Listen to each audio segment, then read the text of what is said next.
કેટલા લોકો ડૂબ્યા છે અને શું માહિતી મળી છે? આજે પાટણનો જે સરસ્વતી બેરેજ છે એના ડાઉન સ્ટ્રીમની અંદર ગણેશ વિસર્જન વખતે લગભગ સાંજે 7 વાગે એક જ પરિવારના 4 જણા ડૂબ્યા હોય એવી માહિતી અમને મળી છે. તાત્કાલિક સંબંધિત અધિકારીઓ, પ્રાંત ઓફિસર અને નગરપાલિકાની ટીમ સાથે અમે પહોંચી ગયા છીએ.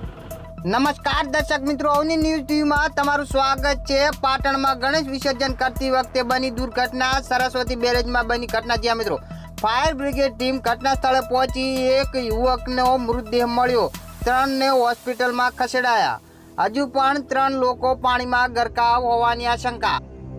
પાટણ સરસ્વતી ડેમમાં ગણેશ વિસર્જન માટે આવેલા પાટણ શહેરના વેરાઈ ચકલા વિસ્તારના રહેતા પ્રજાપતિ પરિવારના 4 સભ્યો સહિત કુલ 7 સભ્યો પાણીમાં ગરક થયા હતા. જે અંગે જાણ થતાં રાહત માટે દોડી આવેલા તરવૈયાઓએ 3 જણાને બહાર કાઢી બચાવી લીધા હતા. ત્યારે પ્રજાપતિ પરિવારના એક જ સમાજના 4 લોકો ડૂબી જવાની મોત થઈ હતી.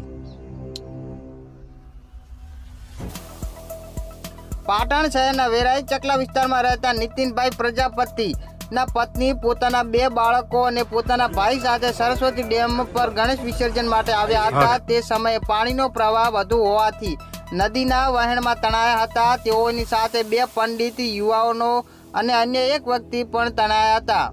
ડેમ ઉપર હાજર અન્ય લોકોએ બૂમાબૂમ કરી હતી. આ ઘટનાની જાણ થતાં રાહતમાં બચાવ માટે તરવૈયાઓની ટીમ કામે લગાડી હતી. સ્થળ પર પાટણ શહેરના સહિત આજુબાજુના તાલુકાના વિસ્તારમાં 8 જેટલી 108 તૈનાત કરવામાં આવી હતી.